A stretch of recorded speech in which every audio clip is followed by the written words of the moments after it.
이 시간 또 하나님의 주신 은혜가 우리 가운데 충만하길 소망합니다. 네, 어제 우리 아이가 그러더라고요. 우리 막내가 아빠, 내가 내일 학교 안 갈 거야 그러더라고요. 그래서 내일 학교 왜 안 가는데 가야지 그랬더니 가기 싫어 그러더라고요. 그래서 그래도 그러면 어떡하냐, 학교에다 얘기도 안 했는데 그랬더니 아빠, 오빠들도 안 갈 걸. 그래서 빨간 날이라고. 예, 예, 말 날짜에 뭐 이렇게 빨간 게 이런 게 별로 이렇게 신경을 안 쓰고 하다 보니까 잘 모르는 것 같아요. 그래요. 세상에서는 또 불교 뭐 이런 행사로 인해서 막 연등 같은 달아놓고 막 그러는데 뭐 그런 것에 우리가 휩쓸릴 필요는 없죠. 우리는 하나님 앞에 주어진 그러한 것에 최선 다하고, 오늘도 하나님 앞에 예배 드리는 날이잖아요. 그렇죠? 하나님 앞에 예배 드리는 것이 옳은 것이고, 또 뭐 빨간 날이라서 쉬는 건 좋습니다. 예, 육신적으로 좀 쉬는 것은 좋은데 너무 들떠있기보다는 어느 때이건 하나님을 찬양하고 하나님을 예배하는 일에 우리가 소홀히 함이 없는 그런 우리가 되어야 될 것 같아요.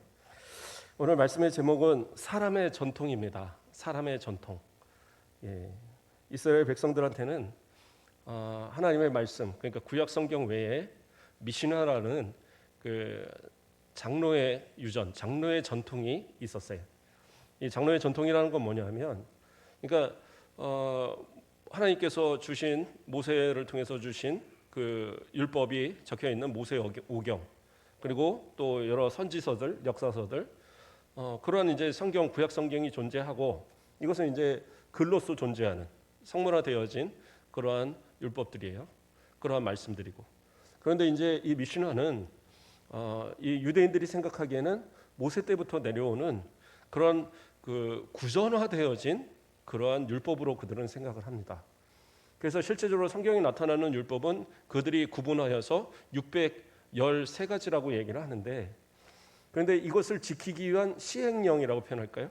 그러니까 이것을 어떻게 잘 지켜야 하는가에 대한 그런 실천서라고 표현하면 좋을 것 같아요. 그래서 우리가 어떻게 그걸 실천하고 실행해야 되는가를 잘 설명해 준 것이 미시나라는 장로의 유전들이에요.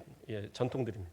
그래서 이것이 나중에는 다시 모아져서 우리가 현재 알고 있는 탈무드, 예, 유대인들의 탈무드가 바로 그러한 거예요. 그래서 이야기 형태로 이렇게 나오면서 여러 가지 그 율법들을 실제적으로 삶에 이러한 경우는 이렇게 지켜야 된다, 이런 내용들이 쭉 나와요. 근데 우리가 보통 볼 때는 탈무드 요만한 걸 보니까 그런데 실제적으로 탈무드는 상당히 큰 분량이라고 합니다. 그래서 뭐 책으로 쳐도 한 뭐 전집 하나의 분량 될 만큼 상당히 큰, 뭐 백과사전 전집 뭐 20몇 권 이렇게 나오듯이 그런 정도의 분량이에요. 근데 이제 그 중에 간추려서 우리가 알고 있는 것뿐입니다. 자, 어쨌든 그러한 미시나가 있는데, 이스라엘 백성들은 그것을 지키는 것을 곧 율법을 지키는 것이고, 구약의 성경을 다, 구약의 그 613가지의 모든 율법을 다 지키는 것으로 그렇게 생각을 했던 거예요. 그래서 예수님께서는 오늘 본문을 통해서 그들의 그러한 어떤 모습 가운데 하나님의 계명은 제외하고 오히려 사람의 어떤 전통, 그 장로의 전통을 따라서 그것을 지키는 것을 옳은 것으로 착각하고 있는 그들을 책망하시는 내용이 나타나고 있는 거예요.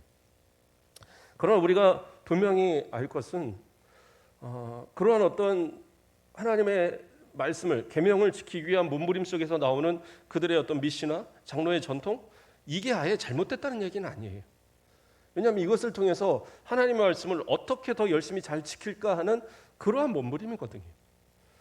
어떻게 보면 그러한 그 전통들이 존재했기 때문에 이스라엘 백성들이 2000년에 가까운 시간 동안 나라를 잃어버리고, 그렇죠? AD 70년에 예루살렘이 다시 완전히 멸망한 뒤로부터 그냥 전 세계에 흩어져서 살았잖아요. 그런데 그들이 결국에, 그렇죠? 다시 나라를, 2차 대전 이후에 나라를 건국할 수 있었던 이유가 뭐냐? 그들이 곳곳에 흩어져서도 그들이 자신들의 전통을 지켜가며 하나님의 말씀을 지켜가며 그러며 살아왔단 말이에요.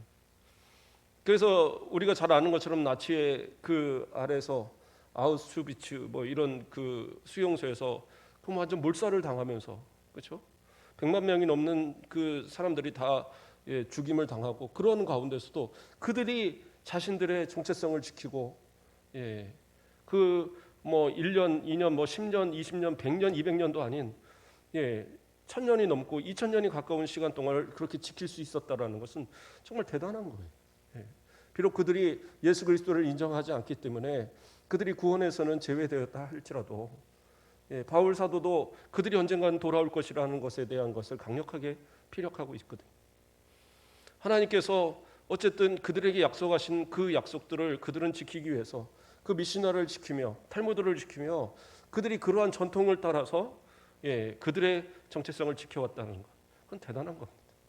그러므로 전통이 꼭 나쁜 건 아니에요. 우리나라에도 상당한 그런 전통들이 많이 있습니다. 신앙의 전통들이 다른 나라에서는 없는 전통들이 많이 있는데 그러한 것들이 어떤 사람들은 뭐 상당히 구시대적인 것으로 그냥 이거는 뭐 버려버리고 다시 좀 현대화시켜야 되는 것으로 자꾸 이야기하는 분들이 있는데 그러나 그 전통들이 어떻게 생겨졌고 또 그것이 이 한국교를 어떻게 지켜오는가를 안다고 한다면 그런 얘기는 못할 것 같아요. 오히려 어떻게 보면 오늘날은 교회가 그래요. 하나님의 말씀을 따라서 온전히 산다라고 말을 하면서도 하나님의 말씀은 두면서도 실제적으로 그것을 적용하고 실천하는 데 있어서는 올바른 모습을 보이지 못하고 있지 않는가. 이런 것이 참 안타까운 거예요. 저 자신도 때로는 말씀을 전하면서도 이 말씀을 내가 잘 지켜야 되는데 스스로 잘 못 지킬 때가 많은 모습들을 보면서 오히려 성경에 나오는 바리새인들, 뭐 서기관들, 사두개인들 이런 사람들의 모습에 오히려 좀 부족해 보이고 오히려 부끄러운 모습은 아닌가 이런 생각도 해봐요. 그들은 그렇게 하나님의 말씀을 지키기 위해서 그 장로의 전통들을 그 사람의 전통들을 그렇게 몸부림치면서 지켰는데 과연 나는 얼마나 하나님의 말씀을 지키고 있는가.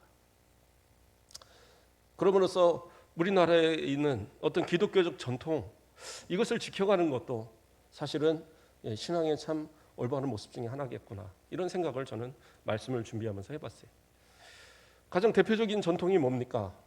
성경에 나오지 않는 전통 중에 하나는 술, 담배를 금한다라는 거죠.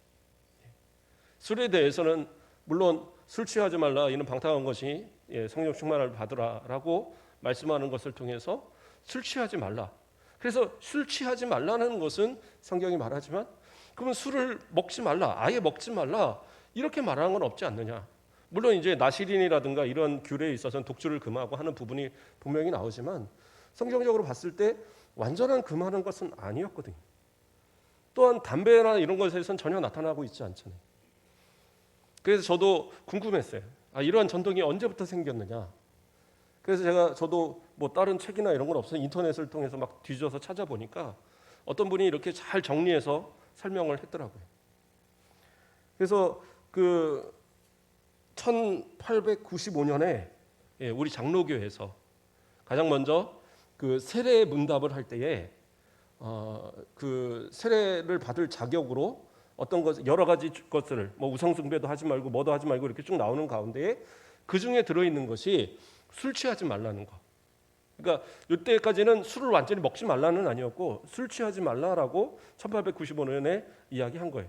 그리고 담배의 경우는 담배보다 좀 강력한 그 아편연을 피우지 말라라고 거기서는 이렇게 정했었어요.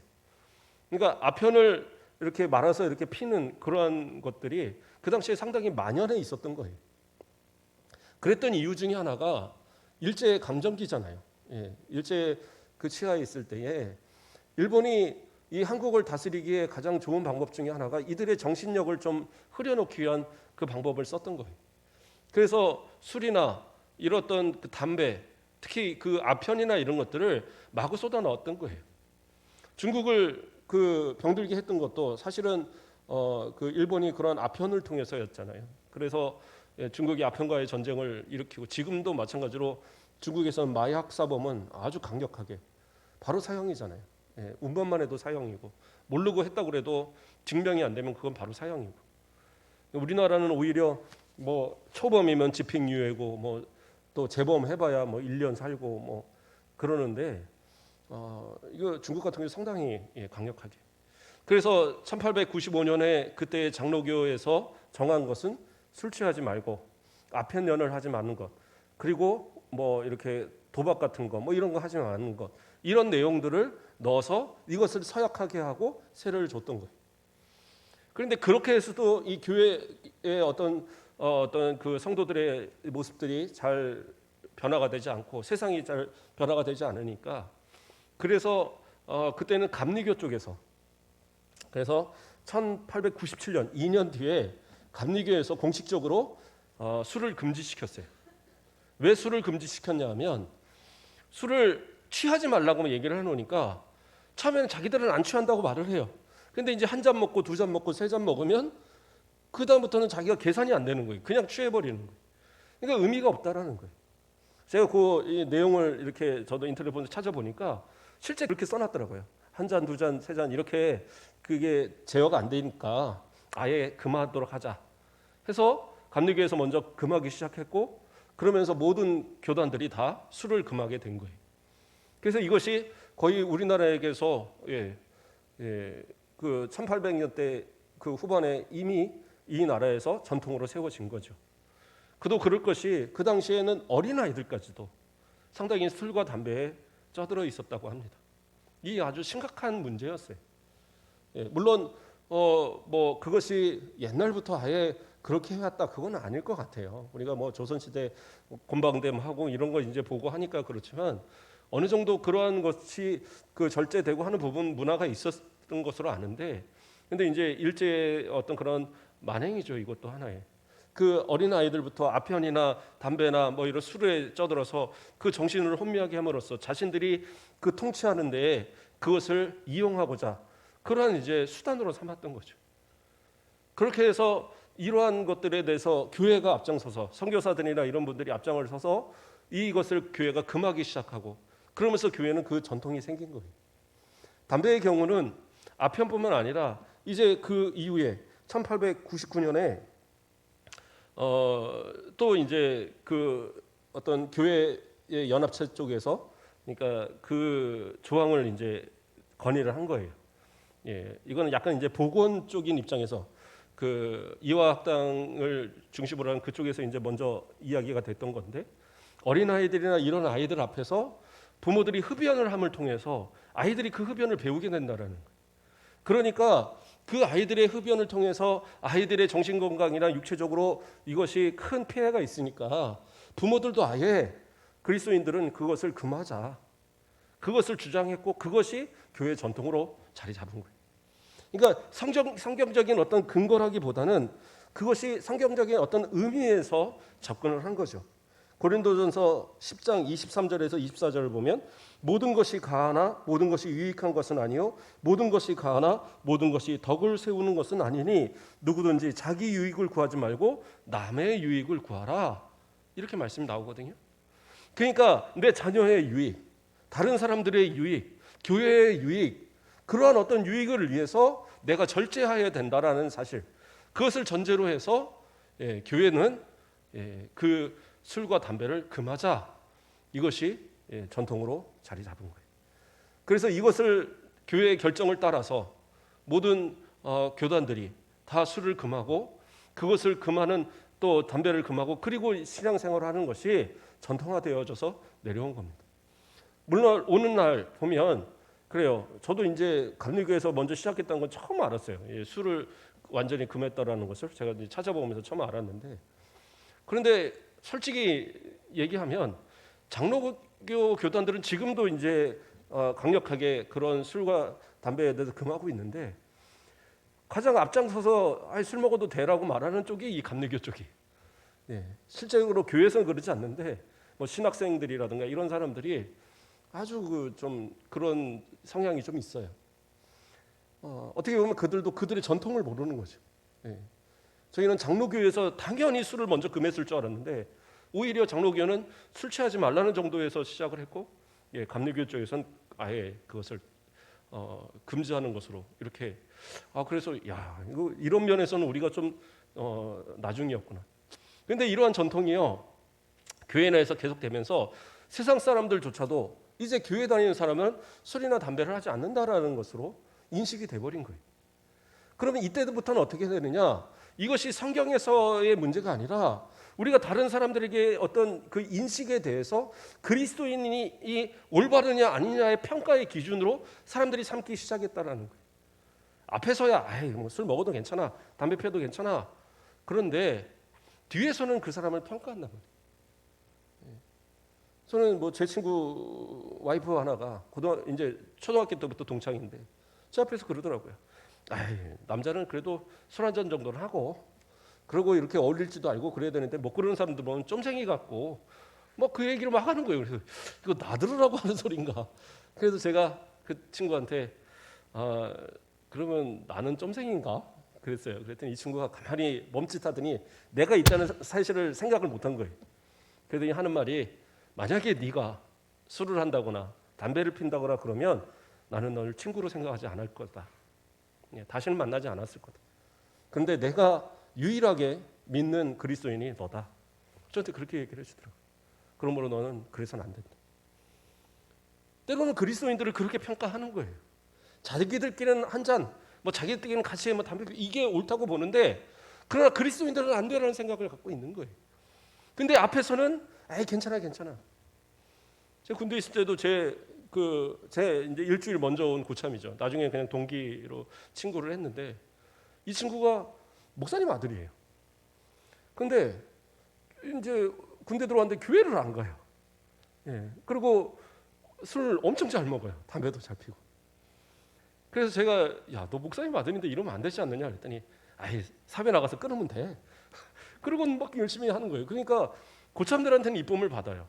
예, 술도 잘 먹고 놀기도 잘하고, 예, 그러고 하는데 저는 뭐 이제 주일날이면 교회 가고 또 이제 뭐 일은 열심히 하지만 그렇게 놀고 이런 건 잘 못하니까. 근데 어느 날 같은 이제 근무를 쓰던 고참이 저한테 하는 얘기가 내가 보니까 네가 진짜인 것 같아 그러더라고요. 그래서 뭔 소린가 했더니 교회는 목사님 아들이라는데 뭐 교회 다닌다는 애가 술 먹고 담배 피고 다 그러고 다니냐. 아, 내가 보니까 걔는 가짜인 것 같아. 사람들은 뒤에서 그렇게 평가한단 말이에요. 그러니까 제가 뭐 그렇다고 그래서 뭐 술 먹고 담배 피는 사람들은 다 뭐 지옥 간다 이런 얘기를 하는 게 절대 아닙니다. 오해해서는 안 돼요. 예. 그러나 그것이 우리나라의 전통으로 이미 교회 안에 자리 잡은 전통이라는 거예요. 예전에 교회 어떤 이제 교수님한테 들었던 제가 가르쳤던 교수님한테 들었던 이야기인데 옛날에는 교회들이 연합해서 어떤 교단들이 연합하고 해서 연합 집회를 많이 했잖아요. 그래서 외국의 유명한 목사님들, 유명한 교수님들을 초청해서 막 그 여의도 광장 막 이런 데서 막 그 집회하고 예, 그런 큰 공원에서 집회하고 이런 적이 많이 있었거든요. 그래서 어떤 분을 하나를 초빙을 해서 그래서 목사님들이 다 공항으로 이제 모시러 간 거예요. 딱 갔는데 그때는 뭐 인천공항도 생기기 전 얘기입니다. 그러니까 김포공항 쓸 때. 그래서 그 앞에를 딱 갔는데 이분이 비행기에서 딱 내리면서 평소에 자신이 하듯이 파이프 담배를 하나를 딱 끼고 그리고 내려오는 거예요. 그러니까 파이프 담배 이렇게 피고 하는 거가 다른 나라에서는 전혀 뭐 교회 안에서 안 되고 이런 게 없어요. 교수님도 목사님들도 다 그러고 다니니까. 예, 물론 술에 대해서는 좀 자제를 하지만 그러나 담배에 대해서는 크게 그런 어떤 부분이 없어요. 사실 미국 같은 경우에도 그렇고. 그런데 그 모습을 딱 보자마자 목사님들이 이건 안 된다. 그래서 바로 그대로 비행기 다시 끊어서 태워갖고 돌려보냈다는 그런 일화가 있어요. 실제적으로 있었답니다. 그래서 그런 것을 보면 우리나라가 참 목사님들이 대단하게 그러한 전통들을 지키려고 했고 성도들도 마찬가지로 그러한 모습들을 많이 가졌던 것 같아요. 그런데 때로는 이러한 것이 다른 사람들을 책망하거나 다른 사람들을 얽매이는 그러한 어떤 도구가 돼서는 안 된다. 저는 그렇게 생각합니다. 그래서 저 자신은 사실은 뭐 술 담배를 하지 않고 설교 시간에는 성도들은 이렇게 해서는 안 됩니다라는 얘기를 제가 강력하게 얘기를 하지만 제가 제 가까운 친구 하나한테는 제가 강력하게 얘기한 적이 있어요. 너 술 끊어라, 담배 끊어라. 그리고 신앙생활 똑바로 해라. 그 친구에 대해서는 제가 정말 사랑하는 친구라서 그 친구에 대해서는 제가 얘기했고 지금은 그 친구를 뭐 완전히 다 끊고 지금은 안수집사로서 교회 잘 섬기고 있어요. 그런데 다른 사람들한테는 제가 그렇게 얘기를 해본 적이 없어요. 자칫 잘못하면 그것 때문에 마음에 상처받으면 어떡해. 그래서 교회마저 떠나려고 한다면 그거는 안 되는 거잖아요. 그렇기 때문에 저는 개인적으로 저하고 누군가 얘기를 했을 때는 제가 그렇게 뭘 어떻게 해라, 이렇게 해라 막 강요하거나 이런 적이 없어요. 예. 그런데 목회자로서는 당연히 하나님의 말씀으로서 올바른 걸 가르쳐야 되고 교회의 전통을 가르쳐야 되니까 저는 강력하게 얘기할 뿐이에요. 그러나 이것이 다른 사람들을 향하여 책망할 만한 이유가 되어서는 안 된다. 바울 사도가 이방인들에게 복음을 전할 때에도 이방 사람들은 상당히 술에 쩌들어 있었거든요. 왜냐하면 바카스 신이나 이런 신들을 섬긴다든가 또는 여러 신들을 섬기는 그 제2의 어떤 행사에 술을 이용해서 술을 진탕 먹고 거기서 막 그 취한 상태로 그런 어떤 음행을 행하고 이름으로써 신한테 어떤 그 제사하는 그러한 습관들이 대단히 많았거든요. 그러니까 바울 같은 경우에도 그런 어떤 이방인 지역에 있는 지역들에 술을 금하도록 그렇게 명령을 했던 것 같아요. 왜냐하면 그것을 알 수 있는 이야기가 디모데전서 5장 23절을 보면 이제부터는 물만 마시지 말고 내 위장과 자주 나는 병을 위하여는 포도주를 조금씩 쓰라. 디모데에게 이야기하면서 디모데가 위장병이 상당히 심한데 그러니까 그 당시에는 술이 그런 어떤 치료의 역할로도 사용을 했던 거예요. 그런데도 물만 먹고 그냥 생으로 참고 있으니까 바울 사도가 보다가 못하겠으니까 이제는 포도도 조금 써. 그거 조금 마셔서 소화제로 써도 괜찮아. 그러니까 좀 먹어도 괜찮아. 이렇게까지 말할 정도로. 그러니까 일반적으로는 그 당시에도 술을 금했던 거예요. 바울은 초대교회부터 전통으로 그것이 남아있던 건데 그러나 예외의 규정들을 분명히 이야기한 거예요. 그런 어떤 치료의 개념을 통해서 필요할 때는 사용할 수 있다라고. 그렇죠? 그래서 뭐 어떤 분들은 그런 분들도 있잖아요. 예. 자기는 도저히 그냥 먹어서는 소화가 안 되고 평생을 뭐 그냥 뭐 이렇게 반주 조금씩은 그래도 잠자기 전에 먹고 자고 그래야지 전 잠도 자고 저는 그래서 안 되겠는데요. 뭐 그런 것까지 안 된다. 제가 뭐 그러면 지옥 간다 이런 얘기 절대 안 합니다. 왜? 그것이 굴레가 돼서 나는 이것 때문에 교회 못 나가. 이거보다는 그래요. 술 드시고 교회 나오는 게 차라리 나은 거죠. 예수 믿고 구원받는 게 가장 우선이니까. 그러나 할 수 있으면 고쳐가는 것도 노력하는 거죠. 저희 외할아버님이 술은 안 드셨어요. 술은 안 드셨는데 교회는 안 다니셨습니다. 교회는 안 다니시고 돌아가셨는데 술은 안 드셨는데 담배는 꼭 솔만 피셨어요. 솔 아세요? 예, 그 소나무 그려 있는 담배 솔. 그것만 꼭 피신 거예요. 그래갖고 항상 보면 가면 담배만 이렇게 막 몇 보루씩 쌓아 계세요. 그래서 그렇다고 뭐 아주 많이 피시는 건 아니고 그냥 이렇게 하루에 몇 개씩 이렇게 피시는데 어느 날 이제 삼촌댁에 이제 와서 사시는데 시골에가 이제 전체적으로 댐이 만들어지면서 수몰돼서 삼촌댁에 와서 사시는데 그런데 이제 갔더니 담배가 싹 사라졌어요. 그래서 이 담배가 어떻게 없어졌나 했더니 이제 80도 그 당시 80도 넘은 연세인데 담배째가 이렇게 있는데 그 증손주가 아장아장 이렇게 걸어오고 기어와 갖고는 그걸 손으로 댄 거예요. 그래갖고 손이 조금 뒤인 거예요. 그게 너무 마음이 아프니까 평생을 피워둔 담배를 싹 끊어버린 거예요. 그날로 싹 없애버리셨대요. 그 노인께서. 그래서 제가 그걸 보면서 안 되는 건 없구나. 마음만 먹으면 되는구나. 그러고는 돌아가실 때까지 담배 안 피셨어요. 참 얼마나 그 손주한테 미안하고 그랬을까 이런 뭐 생각이 드는데 제가 말씀드리고자 하는 것은 그래요. 평생을 그렇게 했던 분들한테 어느 날 딱 하지 말고 그러고 하라. 그것도 사실은 어려운 얘기죠. 그러나 아직 젊은 분들, 아직 어떠한 사회생활을 하고 뭔가를 열심히 해야 될 신앙에 열심을 내야 되고 그리고 교회에서 큰 직분을 맡아야 될 그러한 위치에 있는 분들이라면 단호하게 끊을 수도 있어야죠. 전 그게 옳다고 봅니다. 그러나 내가 만약에 나는 정말 그러한 어떤 것을 고칠 만한 자신이 없다. 그러면 직분 안 맡으면 돼요. 괜찮습니다. 그냥 봉사하시면 되죠. 예, 그냥 봉사한다고 해서 누가 뭐라고 안 하잖아요. 그러나 교회에서 직분을 맡으실 분들이라면 안수 집사가 되고 장로가 되고 또 권사가 되고 이런 분들이라면 많은 사람들의 눈앞에 보여지는 부분들이 있잖아요. 그리스도인 그러한 부분들에 있어서도 분명하게 고쳐야 할 부분들이 있다라는 거죠. 저는 저희 아버지가 참 신앙생활을 좀 잘하셨던 분이세요. 예, 뭐 배움도 별로 없으시고 뭐 그렇게 사회적으로는 뭐 인정받을 만한 그런 모습은 아니신데 또 뭐 돈도 그렇게 뭐 잘 못 부셨고 뭐 그런 분이신데 근데 신앙 하나만큼 참 좋으셨어요.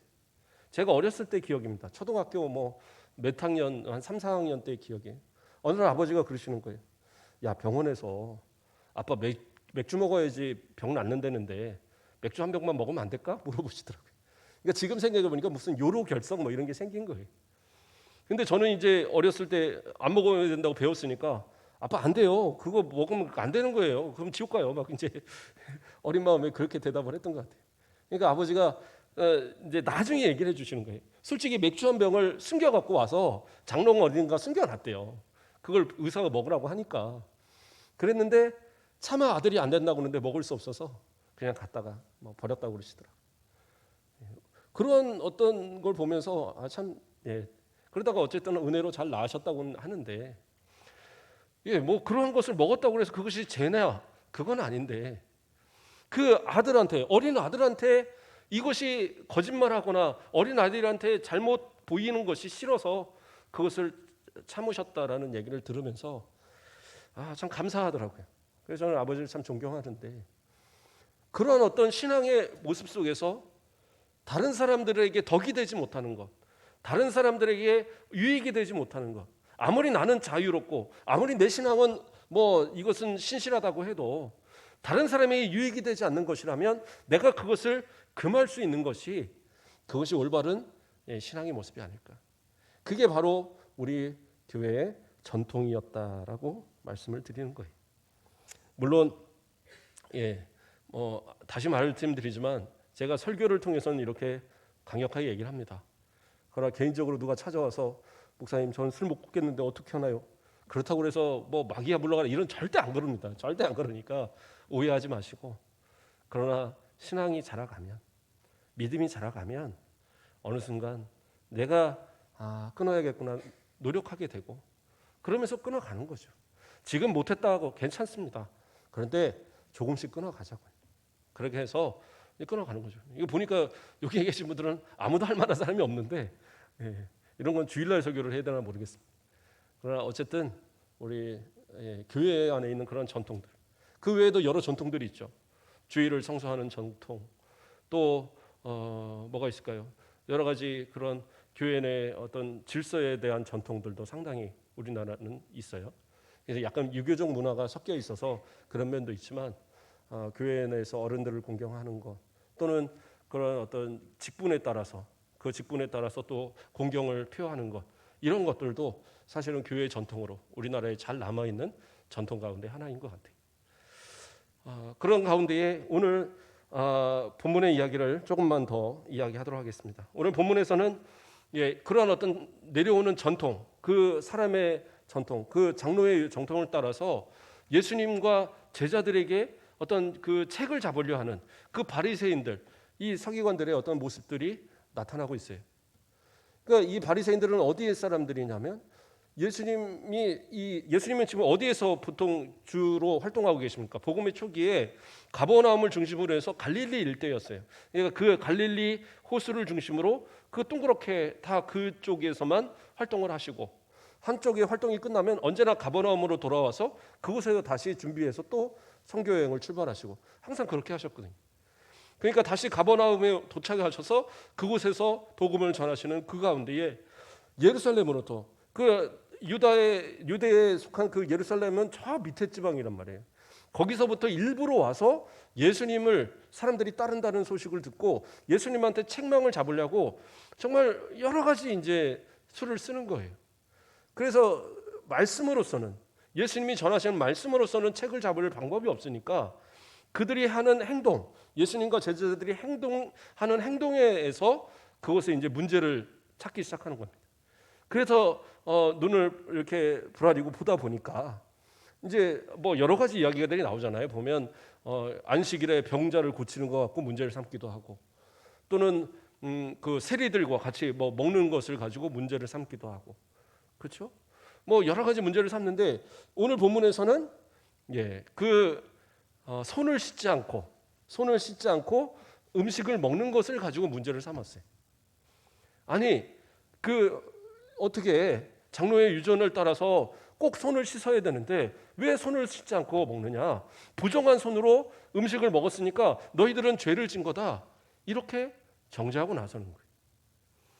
그러니까 그것을 보고 예수님께서 이야기하시면서 강력하게 그것에 대해서 이야기하시는 겁니다. 그러면서 7장 4절에 보면 또 3절에 보면 바리새인들이 얘기하죠.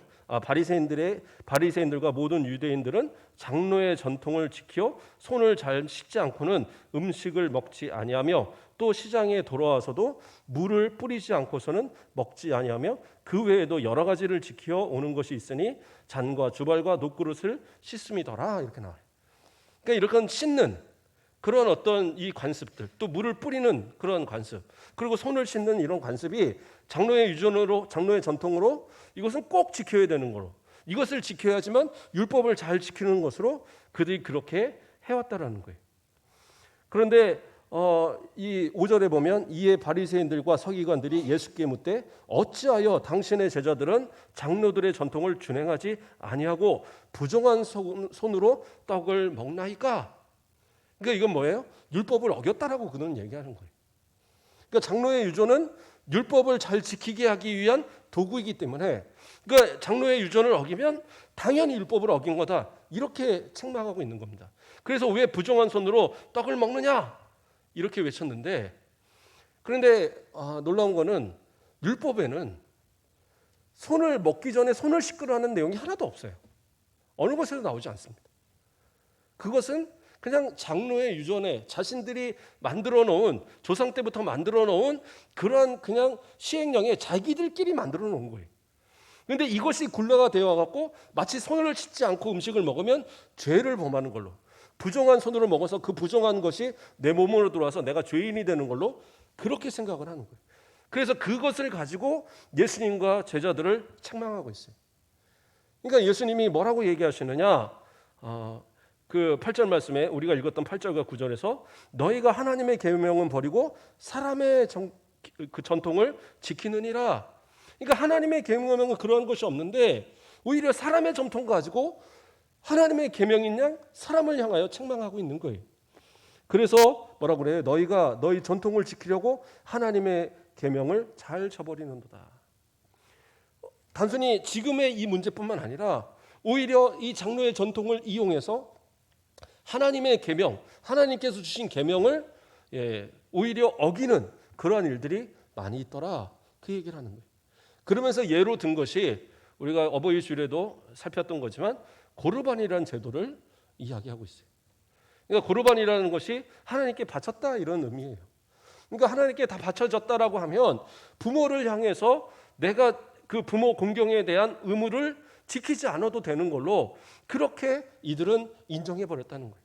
그러니까 이것을 교묘히 이용해서 부모를 봉양하고 부모를 공경하고 부모에게 어떤 연세가 많으신 부모에게 살아갈 수 있는 어떤 그런 식량과 이런 것을 제공해야 될 그런 의무들을 하지 않겠다라고 딱 선언을 해보는 거예요. 왜? 이건 다 하나님 앞에 드린 거니까. 그럼 언제 드리냐? 나 죽고 나면 그때 드린다. 그러니까 말도 안 되는 그러한 전통들을 들어서 성경에도 없고 그 계명에도 없는, 그들이 말한 613가지의 613가지의 그런 계명에 전혀 들어있지 않는 그러한 규례를 자기들이 만들어서 그 전통을 따라서 하나님의 계명을 오히려 망가뜨리는 거예요. 하나님의 계명에서 뭐라고 그래요? 5계명에 내 부모를 공경하라고 분명히 이야기하고, 그 또한 규례들에서 뭐예요? 부모를 저주하는 자는 반드시 돌로 쳐 죽이라고 성경은 이야기하고 있어요. 그렇게 강력하게 부모 공경을 이야기하는데 오히려 뭐라고 하느냐? 나는 하나님께 이 모든 걸 다 드렸으니까 그러한 의무를 행할 필요가 없어. 그것이 그 당시에 일반화되어진 그러한 전통으로서 사람들이 다 아는 이야기였던 거예요. 그러니까 이것을 딱 책망할 때에 바리새인들이 아무런 대답을 하지 못했어요. 그것을 부인할 수 있는 방법이 없으니까. 오늘날도 보면 어떤 분들은 그런 이야기들을 합니다. 성경에 보면 어떤 말씀이 나옵니까? 그 주 안에서 내 부모에게 순종하라는 말씀이 있잖아요. 그 말씀을 이야기할 때 에베소 6장 1절에 자녀들아 주 안에서 너희 부모에게 순종하라 이것이 옳으니라. 근데 거기서 어떤 말이 나와요? 주 안에서. 그러니까 어떤 분들은 이것의 은혜를 받아서 교회 다니지 않는 부모한테는 효도 안 해도 되고 공경 안 해도 되고 순종 안 해도 돼 이렇게 이야기하는 거예요. 그런데 성경은 어디도 그렇게 이야기하지 않습니다. 부모 공경에 있어서 그의 신앙이 옳든 아니든 그건 관계없어요. 자녀는 부모를 향한 공경만을 얘기하는데 그런데 어떻게 해요? 거기서 주 안에서라는 단어를 가지고 와서 봐봐요. 주 안에서란 말이 있어서 신앙 안에서 그 순종할 수 없으면 순종 안 하는 것 아닙니까? 그렇죠. 물론 신앙에서 벗어나는 것을 순종하라는 의미는 아닙니다. 교회 가지 마. 그건 순종할 수 없잖아요. 또 사회적으로 뭐 어떤 범법 같은 거, 죄를 짓는 거 이거 하자고 그러는데 거기서 순종할 수는 없잖아요. 그렇지 않겠어요? 며칠 전에 제가 어젠가요? 뭐 뉴스를 보니까 어떤 아버지가 그 살인을 하는데 자기 아들하고 아들 친구하고 불러다가 같이 한 거예요. 그래갖고 사람을 죽여놓고는 아들한테 가서 땅 파. 그래갖고 같이 묻어버렸어요. 그러니까 참다 못하니까 아들들이 가서 자수했어요. 그래갖고 잡힌 거예요. 이 말이 됩니까? 자식한테 그런 일을 지키기. 그러니까 그런 것에는 순종 못하겠죠. 순종하면 안 되는 거고. 자기 망하고 뭐 자식도 다 망해요. 그러나 올바른 일에 있어서는 부모를 공경하는 일에 있어서는 부모에게 올바로 내가 해야 될 의무에 있어서는 순종하는 것이 그것이 옳은 거예요. 주 안에서라는 이 단어를 때문에 나는 순종할 수 없다? 그것은 고르반을 외치는 바리새인과 다를 게 없어요. 그러면 어떤 얘기냐? 주 안에서라는 건 다시 다른 의미로 생각하면 신앙인다운 모습 보이라는 거예요. 믿지 않는 부모에게도 신앙인다운 모습을 보이면 그 모습에 감탄해서라도 교회에 나오는 일들이 예수님을 영접하는 일들이 생길 거 아니에요. 그런데 자신은 교회를 다니고 부모는 교회를 다니지 않는다. 그러니까 나는 부모를 섬기는 일에서 나는 하지 않을 거야. 그래서 뭐 명절이 되고 뭐가 되든 아무것도 신경 안 쓰고 그래 명절날 제사 지내니까 못 간다? 그러면 그냥 평일에라도 가서 얼굴 뵈면 되고 그렇죠? 뭐 차례 지내는 것 때문에 그 산소를 못 간다? 그러면 그냥 평소에 가서 풀에라도 한번 배보고 오면 될 거 아니에요. 그런데 내가 해야 될 의무를 하지 않으면서 이것이 마치 신앙 때문에 그런 것처럼 그러면 예수님이 지금 책망하고 있는 하나님의 계명을 어기고 사람의 계명만 따르는 그러한 이 모습과 별다를 게 없단 말이에요. 그러므로 부모를 공경하는 일에 있어서는요. 그거는 옛날이나 지금이나 구약이나 신약이나 변함없이 동일한 말씀으로 주어지고 있는 거예요. 그래서 부모에 대한 공경 이것을 지키는 것 올바른 교회에 또 하나님께서 주신 말씀이고 이걸 지키는 것 또한 전통으로서도 올바른 모습인 겁니다. 자, 이러한 모습들에 대해서 예수님이 이야기를 하셨을 때에 이 사람들이 분명히 이것은 내가 손으로 이걸 먹으면 안 되는 건데 뭐 이런 생각들을 다 하고 있으니까 예수님께서 다시 무리를 모으시고 이야기하실 때 뭐라고 얘기하시느냐? 마가복음 7장 15절에서 16절을 보면 무엇이든지 밖에서 사람에게로 들어가는 것은 능히 사람을 더럽게 하지 못하되 사람 안에서 나오는 것이 사람을 더럽게 하는 것이라 이렇게 말씀하셔요. 그러니까 들어가는 것이 나를 더럽게 하는 게 아니라 나오는 것이 나를 더럽게 하는 거다 이렇게 말씀을 하시니까 제자들이 들을 땐 들었는데 이해를 잘 못했어요. 그러니까 따로 모였을 때 사람들이 다 흩어지고 따로 집안에 모였을 때에 예수님께 다시 물어봅니다. 그 이야기가 도대체 뭡니까? 그러니까 예수님이 또 얘기하시는 것이 뭐라고 얘기하시냐? 사람 안에서 나오는 것이 사람을 더럽게 하는 거지 입으로 먹는 것은 그냥 먹어서 뒤로 그냥 나오는 것으로 배설하는 것으로 그냥 끝나는 거야. 그러면 사람에게 속에서 나오는 것이 사람을 더럽히게 하는 건데 그것이 뭐냐? 마가복음 7장 21절에서 23절에 속에서 곧 사람의 마음에서 나오는 것은 악한 생각 곧 음란과 도둑질과 살인과 간음과 탐욕과 악독과 속임과 음탕과 질투와 비방과 교만과 우매함이니 이 모든 악한 것이 다 속에서 나와서 사람을 더럽게 하느니라. 우리의 마음 가운데 이러한 것을 가득 채우면서 겉으로는 그냥 회칠한 무덤처럼 깨끗한 것처럼 그렇게 포장한다고 해서 그 사람이 깨끗한 거 아니라는 거예요. 겉으로는 나는 전통을 잘 지키는 거, 나는 겉으로는 거룩한 것처럼 이렇게 한다고 해서 그 사람이 거룩해지는 거 아니라는 거예요. 오히려 신앙을 가진 사람, 오히려 하나님을 믿는 사람은 그 마음에 있는 것들을 먼저 해결하라는 거예요. 이 더러운 모든 것들을 해결하기 위해서 날마다 노력하고 수고하고 기도하고 해야 되지 않을까요? 예. 제가 이제 가끔 이제 설교하면서도 제가 참 어떤 마음속에서 이렇게 걸리는 것들이 많고 막 이렇게 하니까 혹시 목사님은 뭐 되게 죄 많이 짓고 살아간가 보다 그렇게 생각하지 마세요. 예. 그런 죄가 있어서가 아니라 죄인이잖아요, 자체가.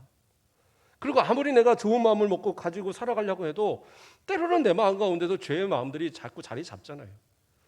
그러니까 이것이 생각날 때마다 이것을 하나씩 제거하는 것이, 이것이 몸부림치는 것이고 이것이 내가 죄인이구나 깨닫는 거지, 내가 무슨 뭐 중죄를 져서 살인죄를 지고 막 이걸 숨기고 이런 거는 아니잖아요.